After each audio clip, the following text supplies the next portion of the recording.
Good Monday evening, Southeast Texas. Welcome to 12 News Plus. We're going to take the next 15 minutes and dive into your forecast over the next 7 days. First off, beautiful evening. It's been a beautiful day across the area with highs in lower 80s today. Right now, we're close to 80 here in downtown Beaumont at Packer-LaPrade, part of the roofing at 911 Skycam network. Tonight and really tomorrow morning, may see some patchy fog across the area. I don't think it's going to be real thick, but just be aware of that if you're driving in tomorrow morning. Otherwise, as we take a look at your weather headlines, fast forward into tomorrow night about this time at about 6:31. Now, strong cold front moves in, and that means we could see scattered showers and storms coming up tomorrow. We do not expect severe. We do not expect heavy rainfall. Otherwise, after the front comes through, it is going to be a windy, blustery day coming up on Wednesday, and it will feel like fall coming up Wednesday, Thursday, and Friday across Southeast Texas as some of the coolest weather we've seen so far this season moves into the area. And as high pressure then settles over the area, looks like Friday morning may be the chilliest with temperatures in the upper 30s lakes to low 40s Friday morning. That's the way it looks right now. This could be bumped up a little bit, but that's the way it looks right now. And then as we head towards, say, the weekend, we'll start to see a slow warm-up as lows rise back into the 50s and highs close to 80 degrees. So there's the front tomorrow morning at 7 a.m. And notice the lack of precipitation. It's only when it gets here in Southeast Texas do we start to see the rain chances go up. That seems a bit overdone. We'll go with a 40, maybe 50% coverage of showers and storms as this front. Oh, by the way, there's your clock. Notice a lot of you over the weekend were asking, well, when is this going to happen? We had put on a futurecast model. There's your clock. This is a model. This is not radar, okay? This is what the model thinks is going to happen tomorrow night at 7 p.m. So be aware of that. Winds will shift to the north behind the front.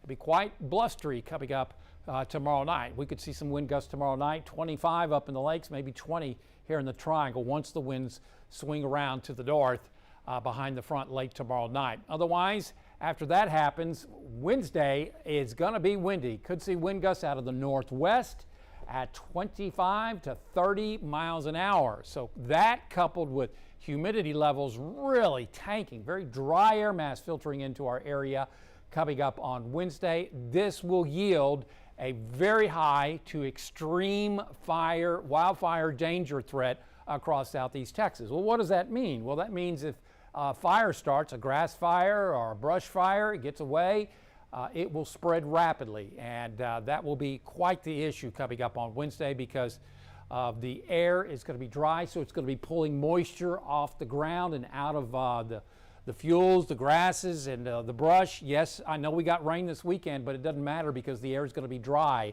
very dry. And it also means that the winds will help to spread wildfires coming up on Wednesday. So let's be very careful with fire coming up on Wednesday across Southeast Texas. This is the highest it's been all summer long, I believe. Otherwise, yes, there are 3 counties that dropped their burn bans. Wednesday may be a case to reinstall those or address those because of the high wildfire, very high to extreme wildfire danger coming up on Wednesday. Newton County, Newton County, Hardin, and Jefferson dropped burn bans. Orange, Jasper, and Chambers, Liberty, and back over towards Tyler County still have burn bans in place across Southeast Texas.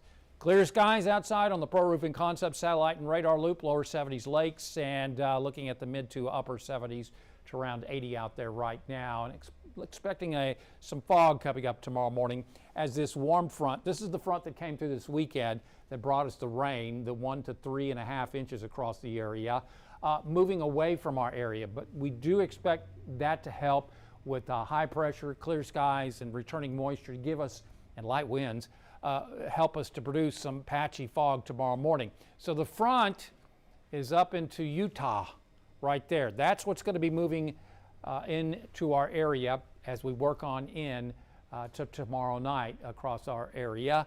We will see those scattered showers and storms. The trough that is going to be pushing the front through is currently up and through, let's say, Montana and it will drive southeastward, really wind up. And this is another reason that Melissa is turning off to the north and east, because of this strong trough of low pressure. It's kicking it off to the north and east. But also because we're going to be seeing a northwest flow directly out of the high plains, even some Canadian air being brought into our area. So it is going to be feeling very much like fall coming up Wednesday, Thursday, Friday, probably Saturday morning across our area. So in the tropics, let's take a look at Melissa, and this is just a really sad situation as it's catastrophic in potential for Jamaica. And we continue to watch the central dense overcast, this magenta colorization, very symmetrical. It appears that the eye is getting smaller. Yep, the eye is getting smaller. It appears to me that this may be strengthening. So we're at 175 now. Could we go higher? Let's see. Merida, I believe, got up to 180, 185. So this is on that par. And look how low the pressure is. The lower the pressure, the stronger the winds. 2675. You couldn't even measure that on your home barometer. I believe most home barometers go down to 28 inches. Otherwise, it's moving northwest, but a gradual turn to the north and then northeast as that trough begins to dig down and the associated cold front. So this will head towards Jamaica. Looks like the southwest sections of Jamaica is where the eye is going to go. So the interesting thing is that you could compare this to a tornado, an EF4 tornado, maybe around 30 to 40 miles in diameter. So that is what a wide tornado, think about that. That's what's going to go right over Jamaica. In addition to that, very heavy rainfall. Let me show you what I'm talking about. Look at the winds, 166, still a Cat 3 as it goes over Cuba as we head towards Wednesday. The rainfall, I think you could probably double what you're seeing here. This gives you a path of where the heaviest rainfall is. I don't like these numbers. I think they're way too underdone. We're thinking 30 to 35 in through Jamaica, probably 20 plus inches over towards eastern Cuba. Oh, by the way, we've done this before. 1963, the F-name storm, I can't remember, was it Flory? Dumped over 100 inches of rain, one storm, because it moved so slowly in through Cuba. 1963, 100 inches. Yeah, we've done this before. This is, the angle of attack is different, and that's kind of rare coming in from the southwest. Most of the storms like Gilbert in 1988 came in from the south and east or the east. That's where they normally get the storms. But this is kind of rare that it's coming in from the southwest. Regardless, this has the potential to be catastrophic with that kind of rainfall and those winds across mainly western sections of the island. Regardless, hurricane warnings are in effect. And it looks like it'll make landfall through eastern Cuba as a Cat 3, Cat 2 into the southeast Bahamas on Wednesday afternoon and evening before jetting off to the north and east. And again, this is because of a trough of low pressure that is going to be digging down, bringing us our cold front. Southwest winds ahead of it will direct it on off towards the north and east. So no way this is coming into the Gulf. It will not affect Florida, thankfully. But the folks in Jamaica and Cuba hopefully are prepared for this because it's going to be catastrophic, it looks like. Back home we go, and tonight looks like a quiet forecast across our area.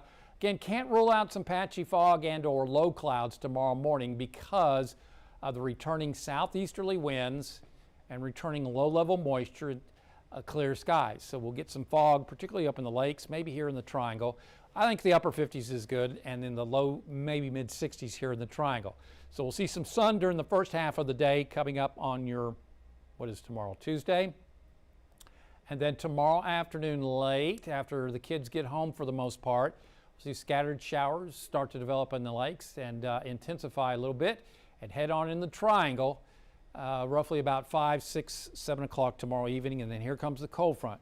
You'll know when the front comes through because the winds will likely jump up to gusting around 20, maybe 25 miles an hour coming up tomorrow evening across southeast Texas. And that will usher in a much drier, very dry air mass and a cooler air mass across southeast Texas. So this is the first real good cold front coming on in, if you want to think about it that way. On the Gulf tomorrow, slightly choppy seas around 2 feet are expected with a south wind at 10 to 15 knots. There are no high tides tomorrow.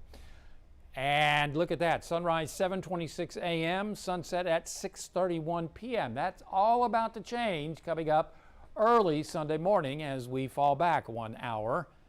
So tonight, mostly clear, patchy fog. Looks like the mid to upper 50s lakes, lower and middle 60s in the triangle as winds become calm. Then tomorrow, we'll go with about a 40, maybe 50% coverage here in the triangle. Highs will be in the lower, perhaps mid 80s. And again, once those winds come in, I may have been a little bit earlier in this, but you could see some wind gusts 20 to 25 miles an hour, certainly by tomorrow night up in the lakes area. It just depends on when exactly that front comes through, but they will swing around to the northwest as the front pushes through and start cooling down across southeast Texas. So here's your 7-day forecast. First off, let's take a look at Wednesday. And again, it is going to be windy. Okay, I've got northwest at 10 to 20, gusts to 30. It is going to be a chilly morning Wednesday. And it means that most of the day will be in the upper 50s to lower and middle 60s. So Wednesday is going to be a chilly day. Okay, high pressure starts building on in. The winds start relaxing on Thursday. Lots of sun, very, very dry air mass. Lows in the low to mid 40s, highs in the mid 60s, and lots of sun. Then Friday morning is when we think that this will be the coldest morning. There's the potential. I may have to raise this a bit.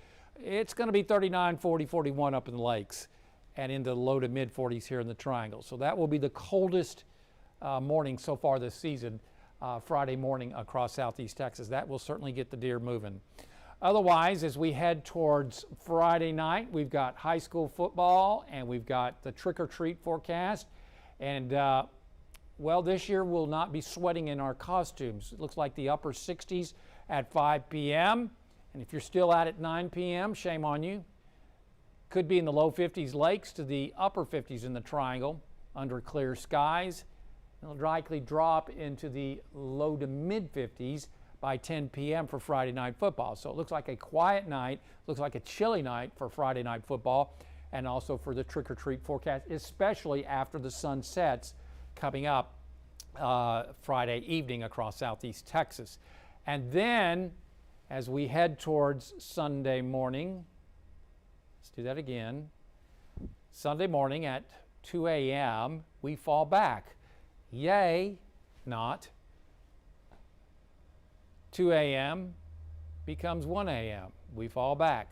Sunrise is at 6:29 a.m. and sunset at 5:27 p.m.